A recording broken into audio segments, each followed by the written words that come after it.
Bonjour à toutes et à tous, j'espère que vous allez bien. On se retrouve pour le brief du jeudi 13 novembre, il est 9 heures. Aujourd'hui, on va parler donc des news économiques, du ratio long and short, du funding, open interest, des liquidations. On regardera ce que font les whales en finissant par l'analyse technique de Bitcoin. Mais avant ça, on va regarder ce qui s'est passé hier. On a eu un dump sur Bitcoin, donc comme prévu, et derrière, on a eu un rebond. Donc on a eu également la fin du shutdown aux États-Unis.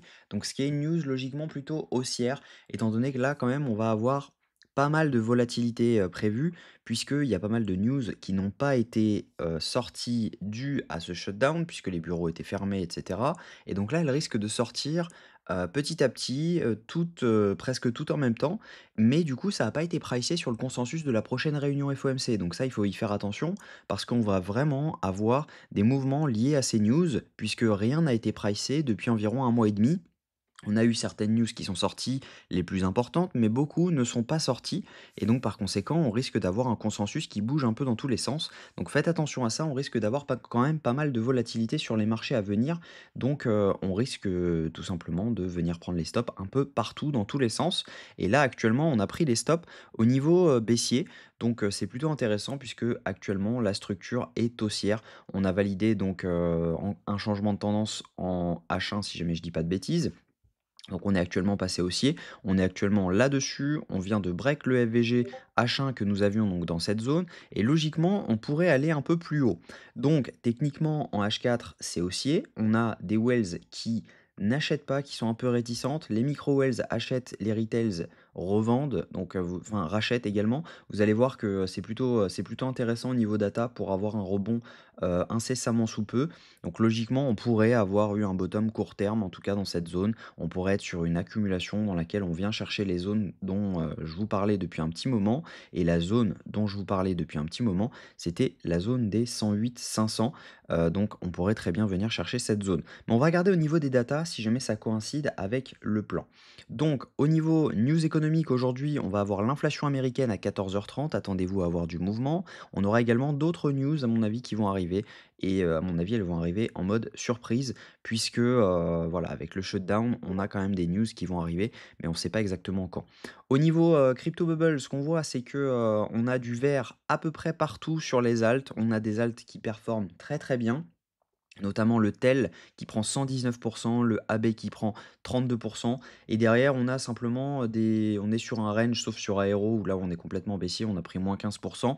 Donc voilà, sinon on est sur des ranges. Le ZEC performe plutôt bien, même chose, on a donc un rebond énorme suite au rebond sur Bitcoin. Donc même chose, à mon avis il va y avoir des scalps à tenter là-dessus, que ce soit en H4, etc. avec des zones de FVG. Au niveau funding open interest, ce qu'on voit c'est que quand on zoome un petit peu, on voit donc là, c'est essentiellement du long qui s'est ouvert, donc ce qui est pas forcément complètement bull. Quand on voit une hausse de l'open interest comme ça, avec une hausse des funding sur un pump de Bitcoin, logiquement, ce sont des longs qui se sont ouverts. Donc ça, c'est pas forcément l'idéal, donc c'est pas forcément ce qu'on recherche.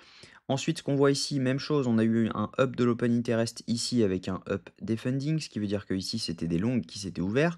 Potentiellement, ils se sont fermés lorsqu'on a fait donc cette prise de liquidité juste ici.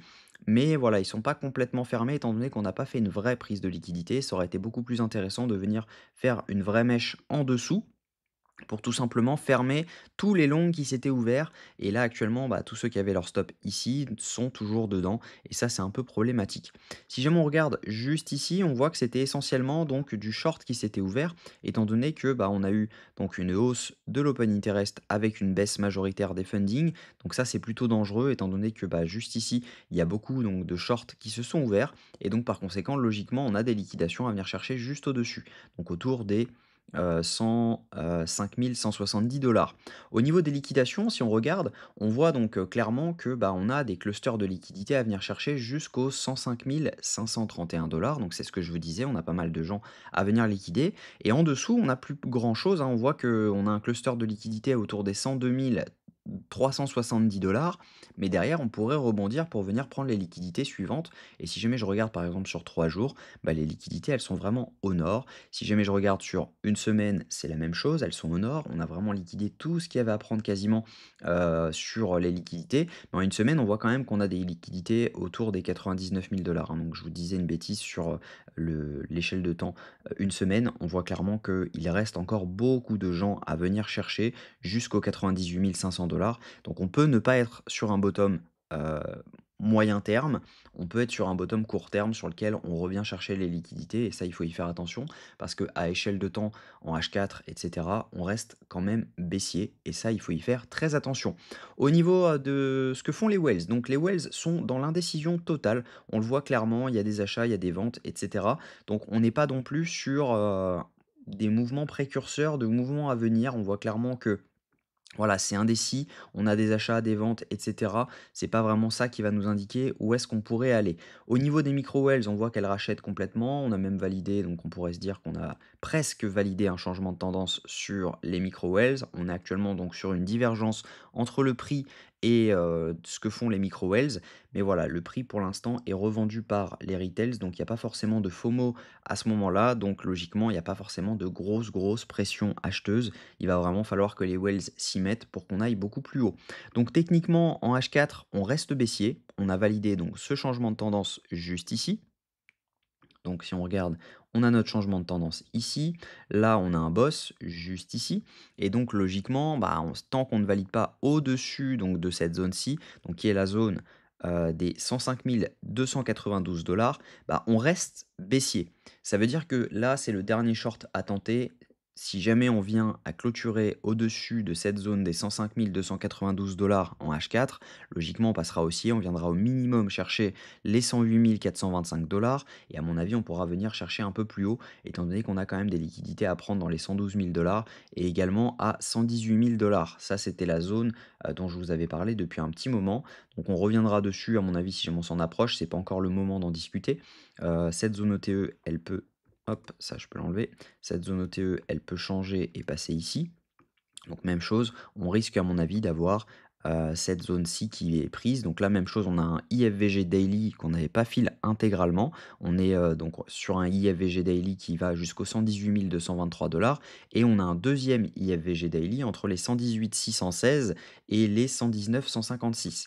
Mais tant qu'on ne break pas cette zone-ci, personnellement, je ne tenterai pas de longue. Tant qu'on ne va pas break les 105 289 $, je ne tenterai pas de longue étant donné que bah, on reste baissier et on peut très bien avoir un rejet, vous l'avez vu, au vu des liquidations qu'on a, on peut très bien se faire rejeter par donc ce cluster, cet OB pardon, qui est présent donc juste dans cette zone entre les 103 072 $ et les 104 983 $. On a un OB H4 et on voit qu'on a été rejeté actuellement par les 50% de cet OB. Donc il va falloir vraiment un mouvement acheteur violent pour que on passe cette zone. Et logiquement, bah, la force, elle est plutôt vendeuse. Donc, logiquement, j'aurais tendance à dire qu'on a plus de chances d'aller dump que pump actuellement dans la configuration actuelle. En revanche, si jamais on vient à clôturer au niveau des 105 300 $, bah, logiquement, on pourra aller beaucoup plus haut. Donc, idéalement, on ferait une clôture au-dessus de cette zone pour derrière revenir chercher un FVG pour derrière pouvoir repartir à la hausse. Et ça, ce serait vraiment intéressant. En revanche, si jamais cette zone tient, bah, logiquement, on viendra chercher beaucoup plus bas, venir chercher potentiellement les 97 500 $, qui est une zone de liquidation extrême. Donc on est juste, même les 98 500 suffirait, simplement une prise des liquidités qu'on a donc sous cette zone à faire depuis un petit moment. Donc ça pourrait être intéressant de rebondir ouais, dans les 97 656 $.